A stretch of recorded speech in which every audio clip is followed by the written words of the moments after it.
Terdapat peristiwa besar sewaktu kelahiran Nabi Muhammad, yaitu penyerangan Ka'bah yang dilakukan oleh seorang Raja Yaman.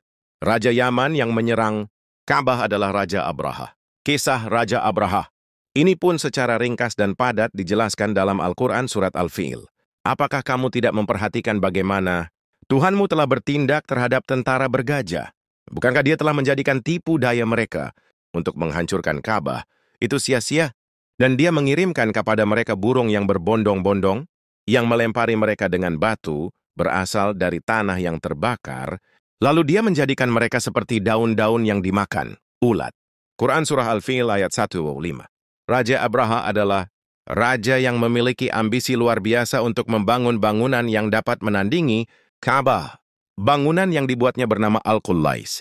Raja Abraha membangun Al-Qullais karena ia merasa iri dengan kemajuan ekonomi masyarakat Arab dengan adanya Ka'bah.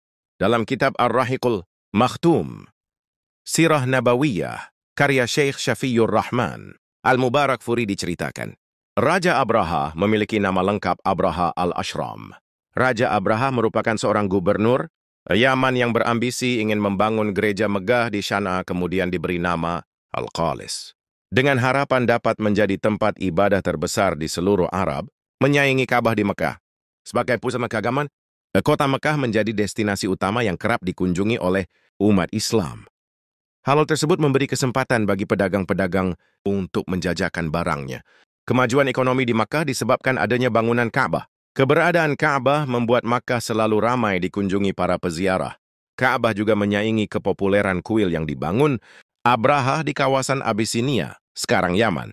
Raja Abraha merasa kesal karena banyak orang berbondong-bondong pergi ke Makkah. Akhirnya Raja Abraha memerintahkan para pejabat istana untuk membuat bangunan suci yang sangat indah dan mampu menandingi kesucian Baitullah. Sehingga orang-orang Arab tertarik dan meninggalkan Ka'bah. Guna mewujudkan perintah Raja Abraha, maka arsitek terbaik pun dicari. Raja Abraha membangun Al-Qullais yang megah dan indah hanya untuk menandingi Ka'bah. Tak butuh waktu yang lama, bangunan katedral di kota Sana'a bernama Al-Qullais yang indah dan megah pun selesai dibangun.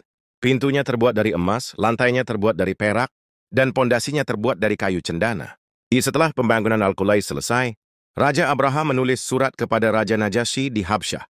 Isi surat itu yaitu, sesungguhnya aku telah membangun sebuah gereja yang megah untukmu, wahai Raja.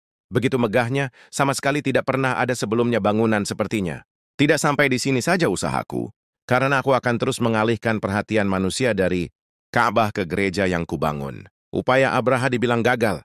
Meski dibangun dengan sangat megah, bangsa Arab tidak tertarik dengan Al-Qullais.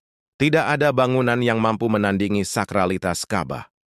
Ka'bah tetap menjadi magnet bagi masyarakat Arab pada umumnya, termasuk masyarakat Yaman.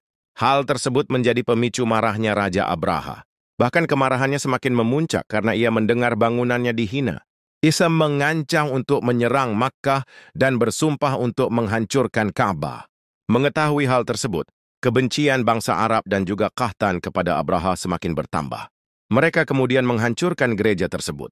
Penghancuran gereja tersebut kemudian disinyalir menjadi alasan Abraha kemudian ingin menghancurkan Ka'bah. Abraha mendatangkan tentara dari Abyssinia. Dia sendiri yang memimpin pasukan itu dengan mengendarai seekor gajah. Beberapa suku Arab yang mendengar rencana itu mencoba untuk menghalangi Abraha. Seorang pemimpin Arab di Yaman bernama Zunnafar menggalang kekuatan sukunya dan suku-suku Arab di sekitarnya untuk menghalangi tentara Abraha. Zunnafar dapat dikalahkan oleh tentara Abraha, sehingga ia ditawan dan hampir dihukum mati. Setelah itu, ia kembali meneruskan perjalanannya hingga sampai di Mukhammis. Di sini Abraha memobilisasi pasukannya, menyiagakan gajahnya dan bersiap-siap melakukan invasi ke kota Mekah.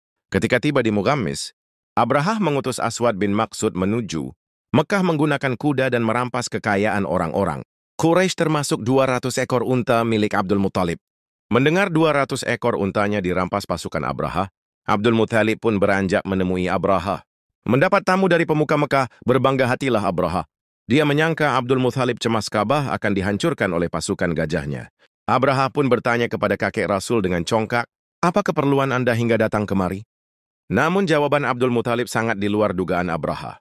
"Kembalikan 200 ekor unta milikku yang telah dirampas oleh pasukanmu." Jar Abdul Muthalib, Abraha pun terheran, "Mengapa kau lebih mengkhawatirkan untamu? Padahal kami datang ke sini untuk menghancurkan Ka'bah.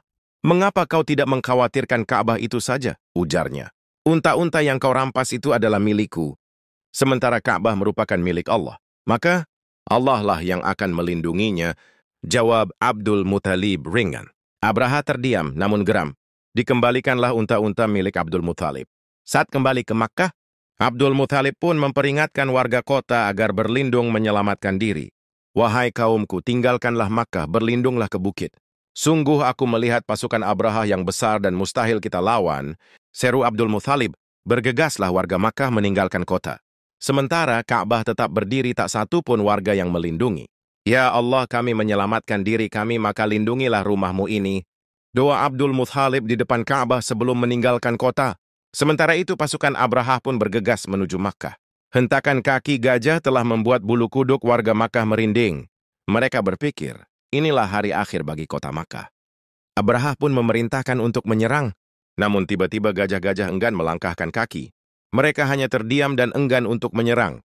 Meski telah dicambuk sang majikan, gajah-gajah itu berbalik arah dan enggan menuju Ka'bah. Gajah-gajah itu justru hanya berputar-putar saja di lembah Muhasir, dekat Ka'bah. Abraha geram dan terus memerintahkan pasukannya untuk mencambuk gajah-gajah itu agar menurut. Namun pasukannya kehabisan akal dan kelelahan menangani gajah yang menurut mereka telah terlatih tersebut. Saat kondisi seperti itu, terjadi peristiwa dahsyat yang diabadikan dalam Al-Quran surat Al-Fi'il, yaitu datangnya rombongan burung ababil dari angkasa. Jumlahnya amat banyak dan mengerikan, setiap ekor burung membawa batu-batu panas. Burung-burung tersebut menargetkan pasukan Abraha, kemudian melemparkan batu membara tersebut. Setiap yang terkena batu itu langsung binasa. Melihatnya panik dan bubarlah pasukan. Mereka berlarian mencari tempat berlindung. Namun tak ada yang selamat, mereka binasa. Bahkan sebelum menyentuhkan sedikit pun jemari ke Baitullah, pasukan Abraha binasa dan selamatlah Ka'bah. Allah selalu melindungi Ka'bah hingga akhir zaman. Mereka binasa, bahkan sebelum menyentuhkan tangan-tangan kotor mereka ke Baitullah. Ka'bah pun selamat dari pasukan Abraha. Allah senantiasa melindungi Ka'bah hingga akhir zaman. Kisah ini diabadikan Allah dalam firman-Nya di surah Al-Fil